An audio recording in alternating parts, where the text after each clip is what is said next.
اعوذ باللہ من الشیطان الرجیم بسم اللہ الرحمن الرحیم ربی اشرح لی صدری ویسر لی امری واحلل عقدۃ من لسانی یفقہوا قولی ربی زدنی علما۔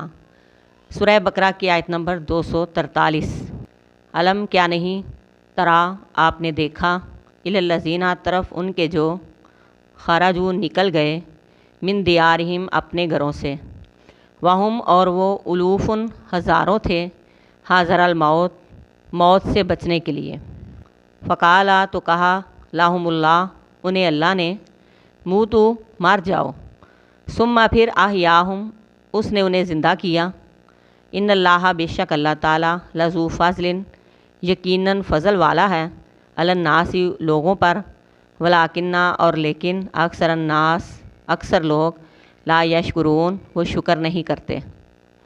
آپ صلی اللہ علیہ وآلہ وسلم کو خطاب کیا جا رہا ہے کہ کیا آپ نے دیکھا نہیں ان لوگوں کی طرف جو اپنے گھروں سے نکلے تھے۔ یہاں لوگوں کہا گیا، یہ نہیں بتایا کہ کون لوگ تھے، بلکہ یہ بتایا جائے گا کہ ان کا کام کیا تھا، انہوں نے کیا کیا تھا۔ لہٰذا ہم اسی پر فوکس کریں جس طرف ہمارا دھیان کرایا جا رہا ہے۔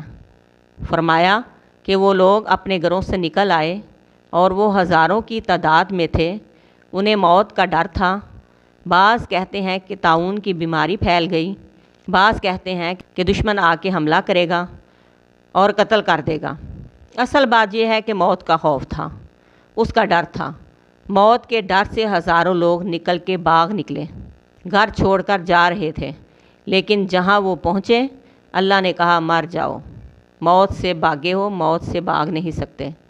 کہا گیا کہ مر جاؤ تو سب مر گئے۔ پھر اللہ نے انہیں زندہ کیا۔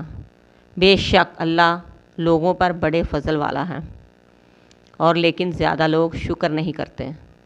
ہم زندہ ہے یہ بھی اس اللہ کا فضل ہے، وہ چاہے تو ہمیں موت دے دے۔ ہم کھا رہے ہیں، پی رہے ہیں، چل رہے ہیں، حرکت کر رہے ہیں، سب اس کا فضل ہے۔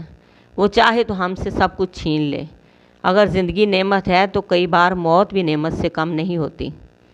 ایسی بیماریاں ہوتی ہیں کہ ان میں زندگی مشکل ہو جاتی ہے، تب ان بیماریوں میں موت بھی نعمت سے کم نہیں ہوتی۔